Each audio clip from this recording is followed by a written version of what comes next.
Good afternoon, class. Today we're going to be taking a look at Hinduism. It's a topic not many of you probably really know a lot about. Maybe you do. I'm not sure. But just to get us started here, we're going to take a look at good old United States, and specifically Illinois. All right. So taking a look at a map here. Okay. Freeport, roughly right here. Okay, is where we live. Freeport High School, pretty much right there. Okay, you can kind of see it. I think that's it. Let's zoom in a little closer. Nope, that's not it. Let's keep scrolling here to find us some Freeport High School. There we go. Got the stadium here. You got the grass. We're sitting roughly right now about right there on the second floor. Okay, so tiny old little Freeport, place where we're all located right now. Okay, and then we're going to zooming out. We got Illinois, right? We got the United States, decently big country. All right, now we're going to look at Hinduism. Okay, when we look at Hinduism, we're talking primarily right here. This is India. Okay, this is a country in the continent of Asia, which is the largest continent in the world. Okay, when we're looking at India and Asia specifically, we got some areas here, the Middle East. Okay, you got your Saudi Arabias, your Iraqs, your Irans, your Afghanistans, pretty prevalent in the news. You got your China, okay, another large country, tons of people, largest country in the world. You got your Russia, right, straight north.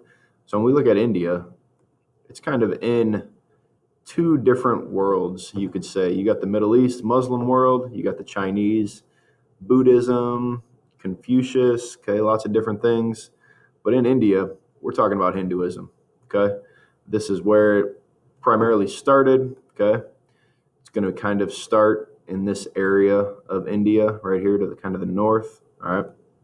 And really, this is where a lot of civilization started. Hinduism is probably the oldest religion in the world, okay, at least of the five major ones that we're going to be studying.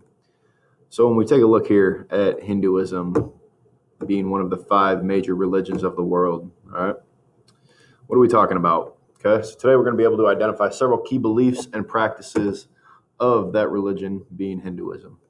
All right, so when you think of Hinduism, what country comes to mind? Well, after that I just showed you, the country that comes to mind should be India. Okay, where the Hindus worship, all right?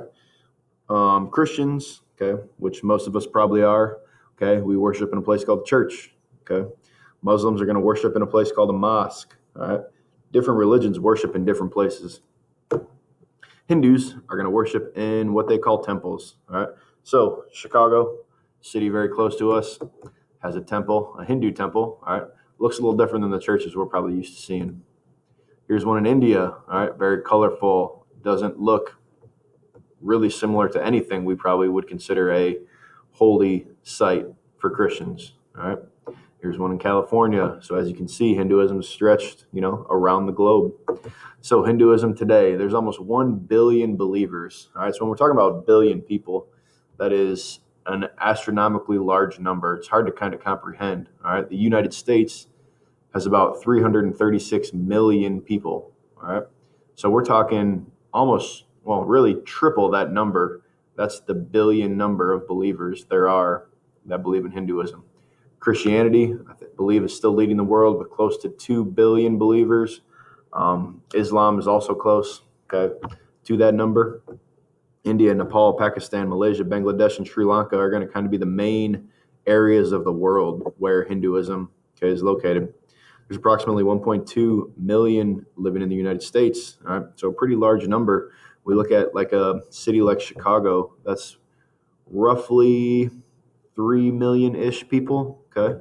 So that's just kind of gives a relativity, all right? Freeport has about 25,000 people in it, so not even close to that number.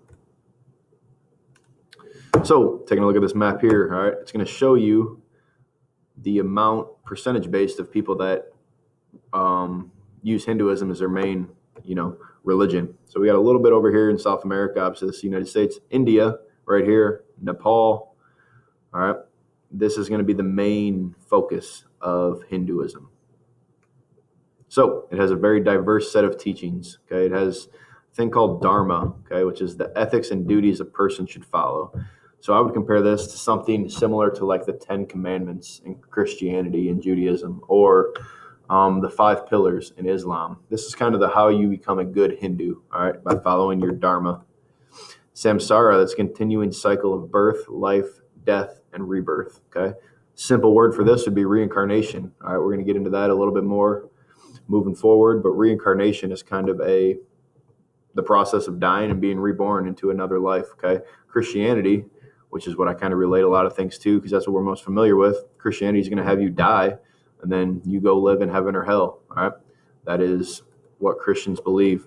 Karma is your action and your reaction. All right, we use the word karma all the time in our language, but to Hindus it means something a little different. Okay, so they believe in reincarnation, so they believe your karma is going to follow you, okay, into your next life. So if you're a good person, all right, in the life you're currently living, your karma, all right, that follows you into your next life, which is after you're reincarnated, is going to be a little better. You might have a little bit better life, maybe some more money or better health or a better job, things like that. Moksha. So this is kind of the heaven, all right, you could say in Hinduism. Moksha is when you're liberated from being reincarnated. So you kind of could live multiple lives. I'm not really sure on how many they say is kind of like the amount. I don't think anybody really knows, right? But once you're released from that cycle of reincarnation, okay, it is called moksha. Okay, yoga is something that we commonly use or may have heard of, or a word that we should be familiar with, but that is something that Hindus, okay, believe in very much.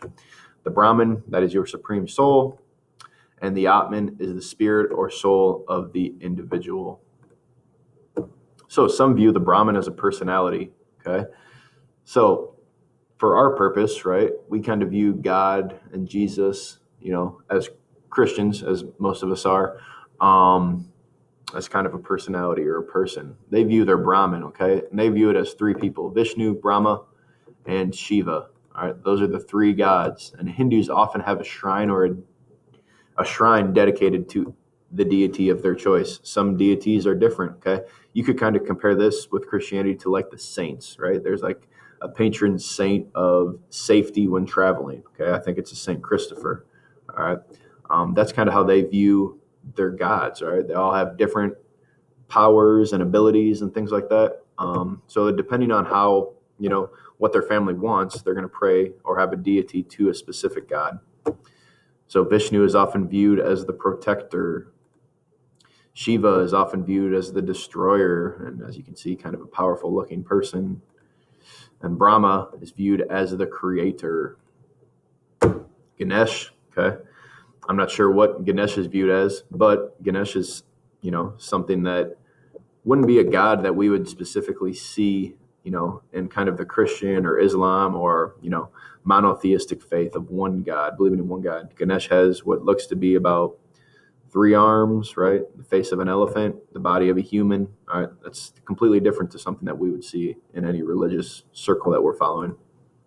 So the belief in reincarnation, which is very important, okay, believes that an individual's soul or spirit is reborn over and over until they achieve perfect understanding.